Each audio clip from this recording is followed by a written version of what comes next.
All right, so we are at Jute Mortuary, where the corpses of the people that were attacked at Angwan Rukuba were brought in. Over 20-something of them. I counted at least 28. So at least 29 persons were brought in here. So the government said they are not going to be doing a mass burial, that they will be burying them individually to give them the respect.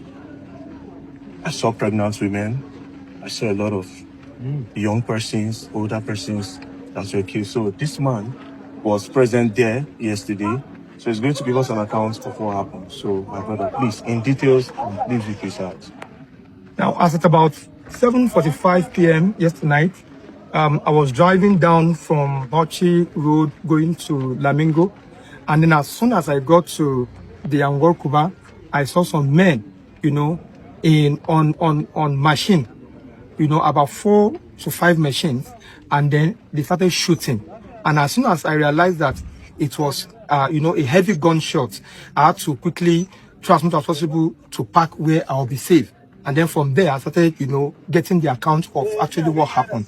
And I realized that so many people were actually shot dead, to the extent that even someone who actually entered a particular shop where that was actually a shop to hide, they still went there and gunned him down. And if you go to the shop presently, you realize that there are gunshots, on the shop. Now, why people actually ran was because it was believed that it was NDLEA.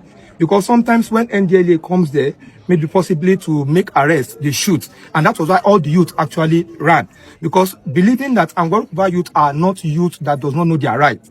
But considering the fact that, NDLEA had been coming there before, they thought it was a normal arrest and then they ran. And that was why the casualties was actually much. And that was why the culprits also were able to, to escape. So as at that yesterday night, some were actually taken to the hospital, some of the victims, and some that actually died immediately, were left there. And why they were left there was because everybody was agitating that taking them to the hospital, there might be, a report of saying it is just one person. And while, the victim were much, or the dead were much. So the people that you saw, Yes, what sir. were they wearing? The people that came were actually wearing this. Some of them wore like a camouflage, and then some of them also were using this their turban. And some of them, one of them was actually shouting, "Is it Andro, something like that?" NDLEA. No, not NDLEA. Endro. That is in Fulani language now. Yes, that they should pull back and stuff like that. So The camouflage that they were wearing, what type of camouflage was it? it was not actually a direct green and black camouflage, but it was black and a little bit deep green. Did you see the type of gun that they were holding? Actually, they were actually using AK-45. AK-47. AK-47, sorry. Yeah. AK-47. Yeah. And that was why, if you go to, why I said so is because if you go to the scene where I said they actually entered the shop and gunned down, you realize that there is even a gunshot, on the wall. So if it were a normal gun, the gun will not penetrate and even give a hole to the door, because the door is actually a steel wall, not actually The people I saw, yes. the bodies I saw, Yeah. it's not all of them that were carrying bullet wounds. Yes. So how is it possible that they come down at some point to start using cutlass? Yes, it came down at some point to start using cutlasses. In fact, we have accounts of like 2-3 people that you see cutlass on their head directly. The videos are there, to show the evidence of what actually happened. Now, there is one thing that actually baffled me in the whole situation. Now, the police, we've always been hearing that police are friends. And in that particular spot, there's a police station. So even the police station actually ran for their life. These are police that actually they are armed. So we believe that they should have, in one way or the other, even if they were unable to arrest, at least they should have a contact of gunshot. But even they themselves had to close down the listener and they ran away. So it means that our security is on question mark in this country. Well, it's quite unfortunate what happened.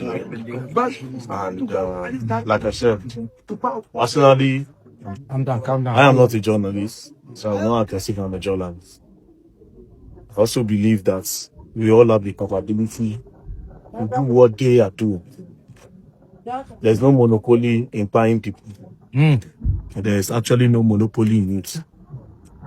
Yesterday was a very significant day in the Christian calendar. Yesterday was Palm Sunday.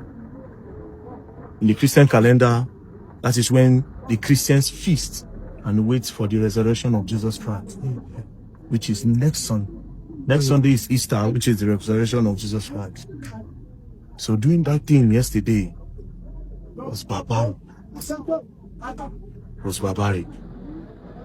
This same thing happened on Saturday in Borno State. A lot of people were also killed. Now, it's quite unfortunate that the Minister of Defense, Christopher Musa, I was surprised when I saw him on the campaign ground, that the Minister of Defense was supposed to be strategizing with the amount of insecurity we have in Nigeria. You are campaigning? That is the most craziest thing. I lost hope. And I watched an interview from the minister, from the Chief of Army Staff, I think, where he was saying that they can't be killing the terrorists because just the way he said it, he said like a prodigal son, that they can come back home and they will be forgiven. If you keep forgiving them, if there is no penalty for the atrocity that they commit, they will keep on committing. So what do we do? My advice to Nigerians and the people of Okuba: do not let this repeat itself. You have a lot of boys, mobilize, strategize, and protect your community. Nothing more. All of us, they are our body. Not be only them to do this one. That's all we can say. To the youth of Okuba, see, they are bringing bodies. Cups. This is a cup. Inside the car, man. There's people See there, see, go there, go to the people inside. Inside the car. You can say anything you want. Now you see, before now, It's okay, it's okay. before now, there've been different records. Before now, there've been different records that are circulated, in one place or the other. That after the Salah, they will come for the attack. And we believe that the security architecture is supposed to have a proactive measure based on the record. Yes, because I heard there was an info that Yes, these people, they put out a word that they will do this attack. Yes. And then it eventually happened and nothing happened. There was no measures that was put on ground to protect the people. Yeah.